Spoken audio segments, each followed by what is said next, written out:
क्या आपने कभी सोचा है कि इंसान जो पाप करता है उसका हिसाब कब और कैसे होता है? क्या ये जीवन में ही होता है या मरने के बाद? क्या भगवान तुरंत सजा देते हैं या इंतजार करते हैं सही समय का?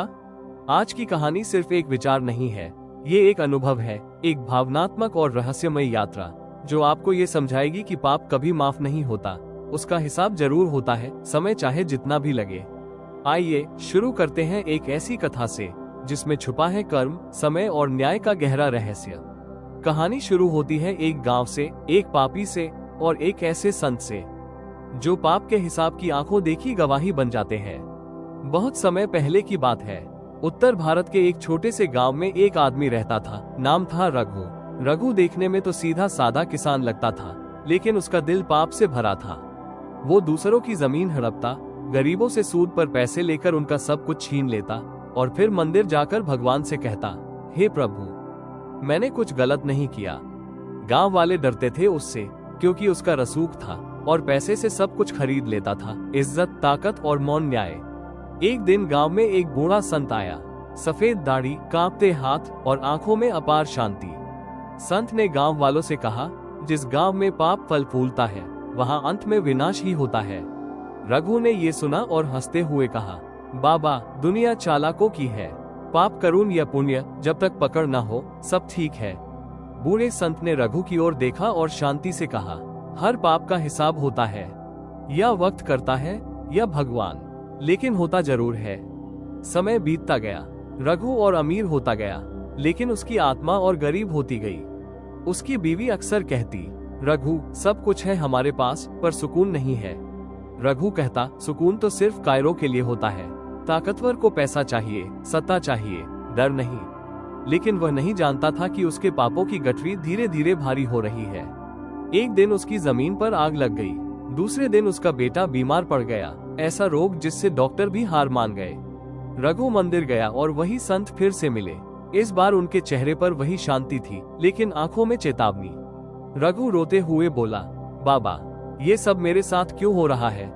संत बोले, कभी सोचा है कि तुमने कितनों के बच्चों की नींद छीनी थी, कितनों की जमीन छीनकर उन्हें मौत के कगार पर ला दिया? ये सब तुम्हारे ही पापों का फल है। रघु का बेटा और अधिक बीमार होता है। वो सारे पैसे खर्च कर देता है, लेकिन कोई राहत नहीं मिलती। वो उन लोगों से माफी मांगने निकलता है जिनके साथ उसने अन्याय किया था। कुछ लोग उसे माफ कर देते हैं, कुछ नहीं। वो एक दिन अकेले बैठा रो रहा होता है और संत वापस आते हैं। संत उसे आत्मा की शुद्धि, प्रायश्चित और सेवा का रास्ता दिखाते हैं। संत कहते हैं, पाप कर्म मिट नहीं सकते, लेकिन उन्हें धोया जा सकता है। अपने हर बुरे कर्म के लिए एक भलाई करो, बिना किसी फल की इच्छा के। रघु अब गांव में सेवा करने लगता है, गरीबों को खाना, दवा, बच्चों की शिक्षा। धीरे धीरे उसका बेटा भी ठीक होने लगता है। रघु अब समझ गया कि पाप का हिसाब पैसे से नहीं, प्रायश्चित से होता है।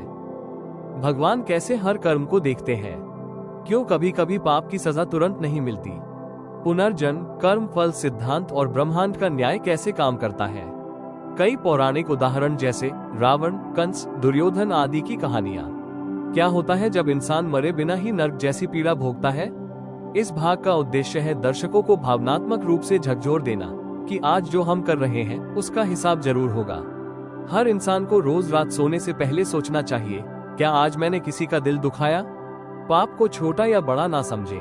झूठ बोलना भी पाप है। माफी मांगने में झिझके नहीं। सेवा, दान, क्षमा, नम्रता और भक्ति से ही पापों का प्रायश्चित होता है। कर्म का नियम कहता है, जैसा करोगे वैसा भरोगे। रघु अब बूढ़ा हो चुका है। एक दिन वो वही संत से मिलता है, हाथ जोड़कर। संत मुस्कुराते हैं और कहते हैं, अब तेरा जीवन साफ है बेटा, अब तू शांत मरेगा। रघु की आंखों में आंसू होते हैं, पर इस बार वो आंसू डर के नहीं, सच्चे ज्ञान और शांति के होते हैं। दोस्तों, ये कहानी सिर्फ रघु की नहीं है, हम सबके जीवन में कहीं न कहीं कोई रघु छिपा है। कर्म करो, अच्छा या बुरा, उसका फल तय है। अगर आज किसी का दिल दुखाया है तो माफी मांगो, किसी गरीब की मदद करो, क्योंकि पाप कर्म का हिसाब होता है, या आज या कल, पर होता जरूर है। अगर आपको ये कहानी पसंद आई हो तो लाइक करें, शेयर करें और हमारे चैनल इंस्पिरेशनल स्टोरी 06 को सब्सक्राइब करें। नई प्रेरणादायक कहानियों के लिए जुड़े रहें। धन्यवाद।